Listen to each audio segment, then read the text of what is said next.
The Thanksgiving afternoon that was supposed to heal everything began in a blur of laughter, wine, and the soft hum of domestic peace that the Forrester family was so desperate to believe in. The house glowed with candlelight, golden reflections rippling across polished wood and crystal, the scent of rosemary and roasted turkey filling the air like a promise. To anyone looking in from the outside, it might have seemed perfect, Steffi smiling as Finn carved the turkey, Ridge's laughter echoing from the living room where he teased the children, Taylor's hand brushing against his in a fleeting, affectionate gesture that felt almost harmless. But to Brooke, who stood quietly by the window with her glass of wine trembling in her hand, the scene was unbearable, a tableau of everything she feared losing, everything she thought she had already won back. For weeks, she had convinced herself that this Thanksgiving would be different. Ridge had chosen her. Ridge had come home. They had planned to rebuild, to finally put the past behind them. She had told herself that time had softened old wounds, that Taylor's presence in Ridge's life was purely parental, not romantic. But as she watched them now, Taylor leaning close to whisper something, Ridge's hand gently resting on the small of her back, Brooke felt the air thin around her, her chest tightening with something she refused to name. The smile that played on Ridge's lips wasn't just polite warmth, it was intimacy, familiarity, love. And in that instant, all the years of fragile reconciliation shattered like glass inside her. When Taylor laughed, the sound was like a knife. It cut through Brooke's practiced composure, through the polite nods and soft words she had prepared for this family gathering. Memories came flooding back, the decades of rivalry, the countless times she had fought for Ridge only to lose him to the same woman again and again. The humiliation of being the one who loved louder, who risked more, who always ended up as the villain in someone else's story. It wasn't just jealousy anymore, it was exhaustion, a lifetime of defending a love that refused to stay hers. She couldn't stand it. She couldn't breathe.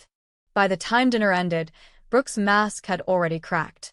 Ridge had kissed Taylor's cheek as he thanked her for organizing the meal, and that simple gesture, the casual tenderness of it, sent a tremor through Brooke that no one seemed to notice. She excused herself quietly, her voice too calm to be trusted, and left the table. But she didn't go home. She lingered by her car in the driveway, her fingers gripping the keys until her knuckles whitened, her reflection trembling in the window like a ghost. She told herself she would drive away, that she wouldn't let her emotions drag her into another scene, another scandal. Yet something stronger than reason took hold of her, a storm born of fear, betrayal, and the unbearable thought that history was repeating itself again.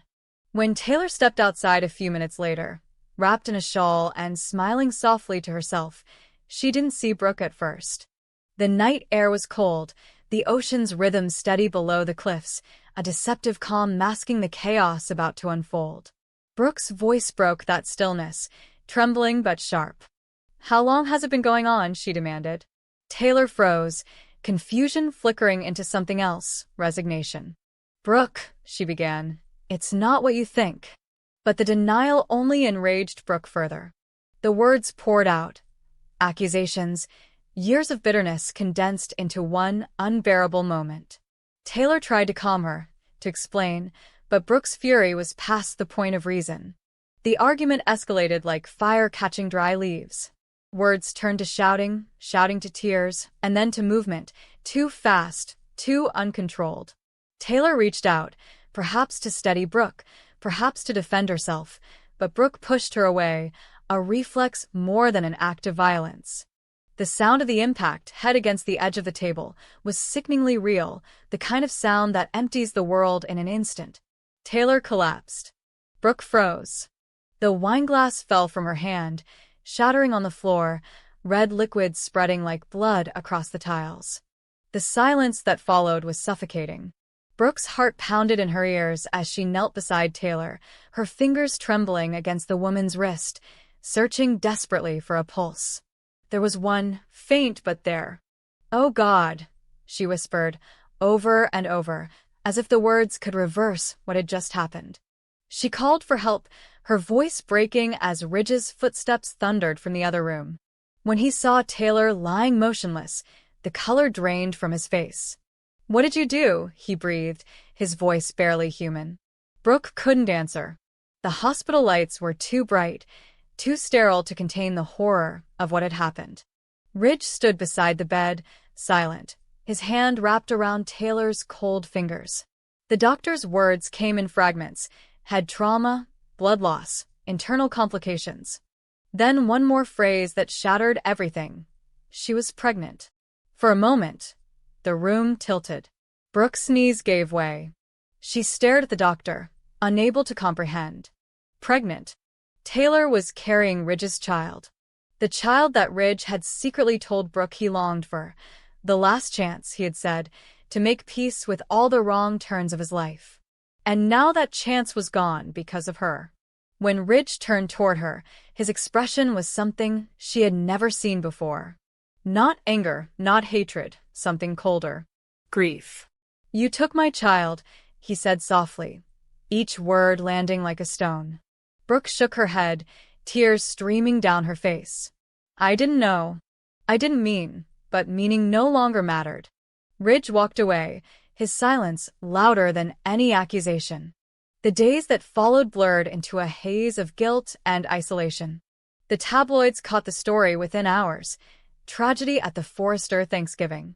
Brooke became a pariah overnight, the woman who had turned a family holiday into a nightmare. But it wasn't the headlines that destroyed her. It was the knowledge that she couldn't deny her guilt. She had been reckless. She had let her jealousy, her obsession, consume her. And now, Taylor's life hung by a thread, and Ridge's grief had hardened into something she couldn't reach. At home, she wandered through rooms that suddenly felt foreign. The framed photos of her and Ridge mocked her from every surface. The vacations, the weddings, the countless reconciliations that had led nowhere. Each memory now carried the weight of what she'd lost. She replayed the scene endlessly in her mind. The argument, the shove, the sound of Taylor's body hitting the table.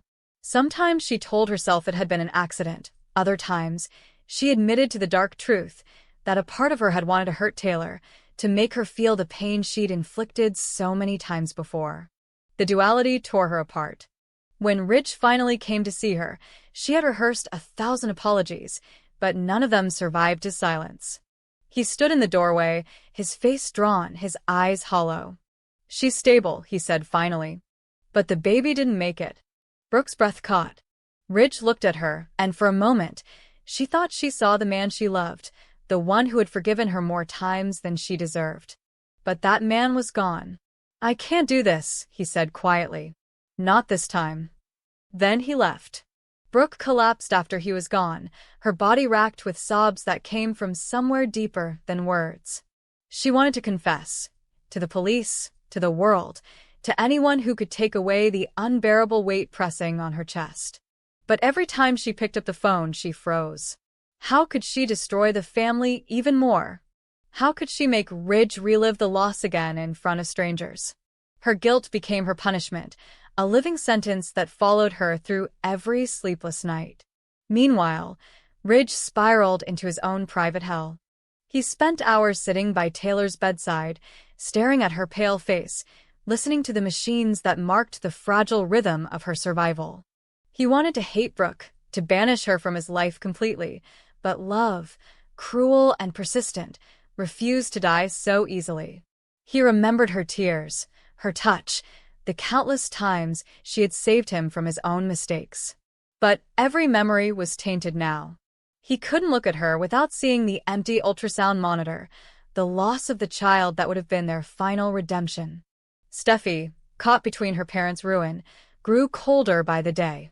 She blamed Brooke entirely, her voice sharp with contempt whenever the woman's name was mentioned. "She's toxic," she told Ridge. "She's been poison to this family for years." Maybe this was fate's way of ending it. Ridge didn't argue. He couldn't. The truth was too complicated for words. He had loved Brooke all his life, but the price of that love had always been pain. When Taylor finally regained consciousness, the truth of her loss broke her in silence. She didn't scream, didn't weep.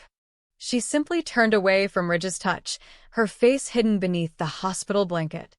"Please leave," she whispered. It wasn't accusation. It was surrender. Ridge obeyed, his heart hollow. The triangle that had defined decades of their lives had finally imploded, leaving nothing but ashes. In the weeks that followed, Brooke's guilt transformed into obsession.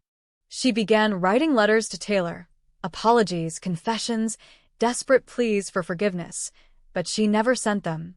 She visited the church at night, lighting candles until her hands shook, whispering prayers that even she didn't believe in anymore.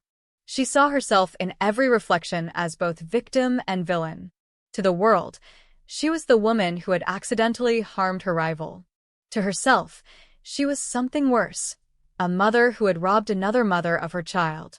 By Christmas, Ridge had moved out. He didn't return her calls, didn't respond to her messages. She heard through others that he was spending time with Taylor again, not out of love, but out of guilt, trying to nurse her back to a semblance of peace. That knowledge gutted Brooke more than any public scandal could. She had lost him, not to passion this time, but to remorse. She was the wound he would never let heal. When the new year arrived, Brooke made her decision. She went to the police station, the words trembling on her lips, ready to confess. But before she could, Ridge appeared behind her. "Don't," he said quietly. "Taylor doesn't want this. She's not pressing charges." Brooke stared at him, confusion mixing with despair. "How can she forgive me?" she asked. Ridge looked away. "She's not forgiving you," he said. "She's freeing herself." Then he left her there, standing alone in the sterile glow of the station, her confession unspoken. In the months that followed, the scandal faded from headlines but lingered in whispers. The Forrester family rebuilt, at least on the surface. Ridge threw himself into work, Taylor retreated into therapy, and Steffi focused on her children. Brooke withdrew completely. She sold her house, stopped attending events, and began volunteering quietly at the hospital, the same one where Taylor had lain bleeding because of her. She thought perhaps service could become her penance, that by saving others she could atone for the life she destroyed. But guilt is not something one escapes through good deeds. It lingers, reshaping itself, whispering reminders when the world grows quiet. Every Thanksgiving after that, Brooke found herself standing by the cliffs overlooking the ocean, where she could still hear the echoes of that night, the laughter, the argument, the fall. She brought flowers each year, setting them by the water's edge, speaking softly to the child who never lived and the love that would never be whole again. Somewhere in her heart, she still hoped that Ridge would come find her, that time would soften the scars between them. But even if he did, she knew the truth would remain. She hadn't just lost Ridge or Taylor's forgiveness, she had lost herself. And that, more than any punishment the world could give, was the tragedy she would carry until the end of her days. The world would remember her as the woman who loved too fiercely, too recklessly, and paid the ultimate price for it. But standing alone beneath the same sky that once saw her undoing, Brooke finally understood what she had never been able to before, that love, when it becomes an obsession, is just another form of destruction. And in destroying Taylor, she had destroyed everything she ever hoped to save. The night before Thanksgiving had the stillness of a stage before the curtain rises, every prop perfectly arranged, every light dimmed to the exact temperature of illusion. At the Forrester estate, the air was thick with the scent of pine and roast herbs, but beneath the fragrance of warmth lingered an electric tension, something invisible but undeniable. Brooke stood by the window, her reflection fractured across the glass, her hand resting lightly on the stem of her wine glass. In the distance, Ridge's laughter echoed faintly from the living room where he was helping Taylor with decorations. To anyone else, it was a pleasant sound, familiar, easy. But to Brooke, it was the echo of a promise slipping through her fingers again. For years, she had learned to live with the pattern of it. Ridge drawn back into Taylor's orbit like a moth circling an old flame that refused to die out. But this time had felt different. This time, Ridge had assured her there was no triangle anymore, that what existed between him and Taylor now was friendship, gratitude, the shared love of their children, not the kind of passion that destroyed worlds. Brooke had believed him because she had wanted to. But belief, she was learning again, was a fragile form of blindness. She told herself she wouldn't let jealousy win. Yet when she turned and saw Taylor place her hand gently on Ridge's arm, the laughter between them too intimate, too knowing, Brooke felt something inside her unravel. All the old ghosts returned, the humiliations, the years spent fighting for a man who could never fully choose her, the ache of being both the eternal love and the eternal mistake. It wasn't just rage, it was exhaustion, the kind that made her heart pound not with anger but despair. She excused herself quietly, hoping the walk to her car would cool her down, that the night air would remind her she was better than this. But fate, or perhaps habit, had other plans. Taylor followed her outside a few minutes later. The stars shimmered coldly above Malibu's cliffs, and the sea below whispered secrets the world wasn't meant to hear. Taylor called Brooke's name softly, her voice steady but weary. She didn't come to provoke. She came to soothe, to stop another cycle before it began. But when Brooke turned, her eyes were bright with unshed tears, her voice trembling. "You always win," she said, half pleading, half accusing. Taylor frowned, confusion shadowing her calm. "There's nothing to win, Brooke." Ridge made his choice. The argument started quietly, as all their arguments did, with words pretending to be reason. But beneath those words lay decades of rivalry that reason could never touch. Brooke accused her of manipulating Ridge with sympathy. Taylor accused her of turning love into possession. Voices rose. The wind howled. A candle from the table inside flickered violently, as though nature itself sensed what was about to happen. When Taylor reached out, perhaps to steady Brooke, perhaps to silence her, Brooke reacted instinctively, a shove, not born of intent but of panic. It happened so fast, she barely registered the sound that followed, the sickening thud of body against marble. Taylor crumpled, the back of her head striking the corner of the table before rolling limply onto the floor. For a long moment, there was no sound but the crash of the ocean. Brooke dropped to her knees, horror seizing her throat. "Taylor, please," she whispered, shaking her, praying for movement, for breath, for anything. But Taylor lay still, her skin growing pale under the moonlight. Ridge appeared seconds later, drawn by the sound of shattering glass, and the sight that met him froze him in place. Brooke, trembling, her hands covered in blood that wasn't hers. Taylor, unconscious. "What did you do?" Ridge's voice was barely human. Brooke couldn't answer. She didn't know. The hospital lights erased the intimacy of the moment. Under their sterile glow, truth became clinical. The doctor spoke in detached tones, had trauma, blood loss, concussion. Then came a detail that none of them had been prepared for. Taylor was pregnant. The words cut through the air, like a blade. Brooke's breath caught. Ridge went pale. The silence that followed was unbearable. "Pregnant," Brooke echoed, her voice breaking. "With your child?" But the doctor hesitated, his gaze flicking briefly toward the chart in his hand. "There's something else," he said carefully. "The bloodwork shows incompatibilities with Mr. Forrester's genetic markers. We'll need to run further tests, but it's unlikely." The world tilted. Ridge stared blankly at the doctor, unable to comprehend.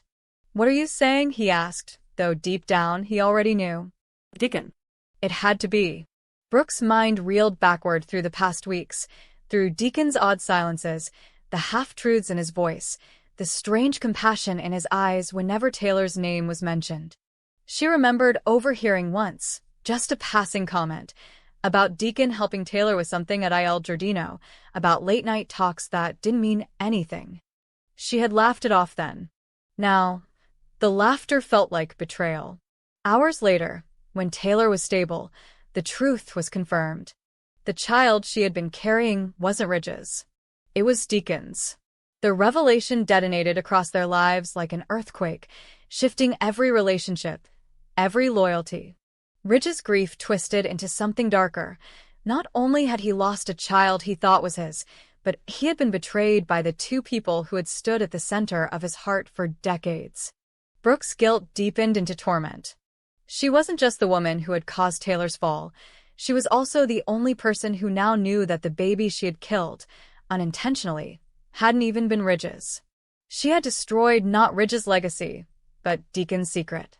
For Deacon, the news landed like divine punishment. He had spent months trying to prove to Brooke that he had changed, that the reckless, selfish man she once knew was gone. And yet, in one week, lonely night, he had undone it all. The night he spent with Taylor wasn't passion, it was confession. Two broken souls, talking until words gave way to silence, seeking comfort where they shouldn't. It hadn't meant to continue, but fate doesn't need permission to make ruin inevitable. Now that moment of weakness had become an eternal chain around his neck. When Brooke confronted him, she was shaking. "How could you?" she demanded, her voice cracking under the weight of disbelief. "You told me you'd changed. You told me you loved me." Deacon's face was ashen. "I do," he said quietly. "I always have. But Taylor, she was lost that night. She needed someone to listen. And I was weak." Brooke's laugh was hollow, bitter. "Weakness has always been your strength, hasn't it?" But the truth she couldn't say aloud was the one that haunted her most, that she had hated Taylor for stealing Ridge, when in reality, she'd been the one blind to the truth, that Ridge hadn't betrayed her this time. She had destroyed everything chasing a lie.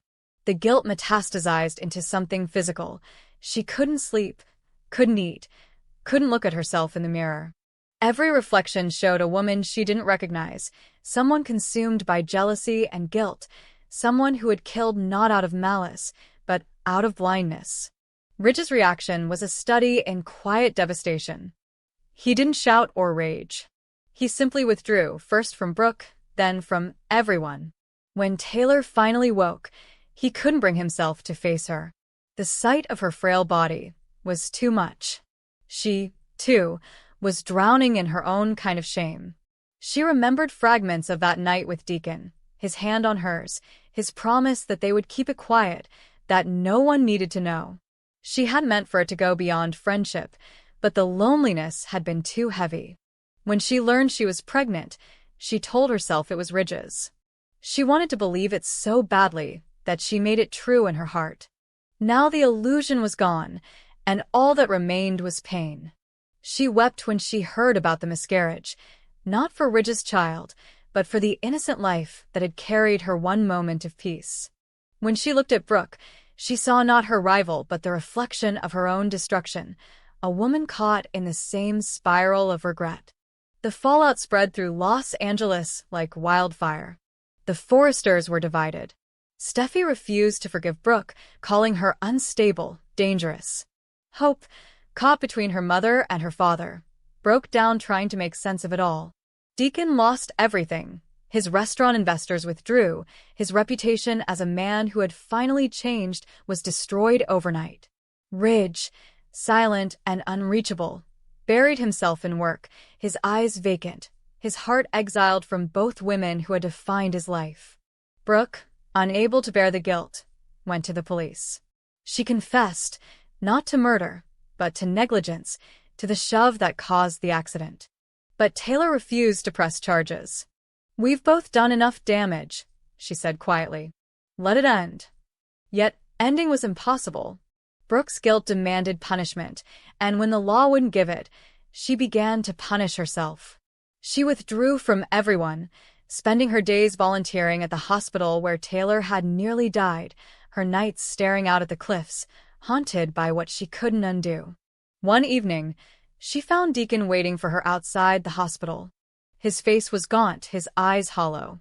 "We can't change what happened," he said softly. "But we can stop destroying ourselves for it." Brooke looked at him for a long time. "You still believe in redemption?" she asked. "After this?" He nodded. "Because if I stop, then Luna, that child, Taylor, they all mean nothing. And I can't live with that." She wanted to believe him.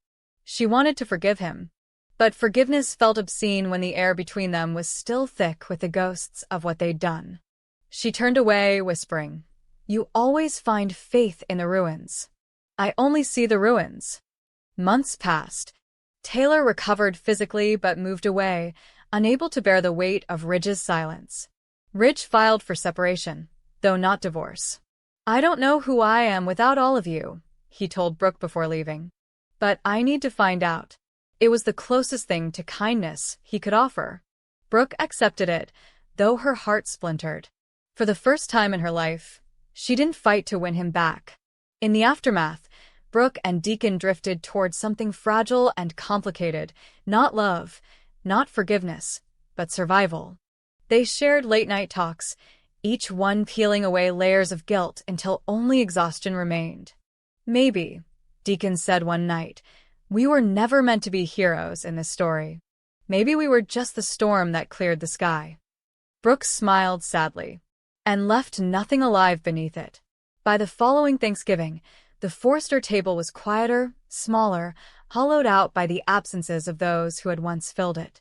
Ridge sat at the head, looking out the window where the ocean shimmered, endless and merciless. Brooke wasn't there. She had gone to visit Taylor, somewhere far away, carrying flowers for the child that would never be. Deacon watched her go, knowing this was her pilgrimage, her atonement. On that windswept coast, Brooke stood alone, the sound of the sea echoing the rhythm of her heartbeat. She closed her eyes, whispering into the wind, "I thought love was the thing that would save us all. I was wrong. It was the thing that broke us." The waves answered only with their endless rhythm, carrying her confession into the horizon. In that moment, she understood that guilt and love are twin mirrors, each reflecting what the heart refuses to release. She could never undo what she had done, nor rewrite what fate had revealed. But she could stand in the ruins and see them for what they were, proof that even the most beautiful stories, when built on lies, will always end in silence.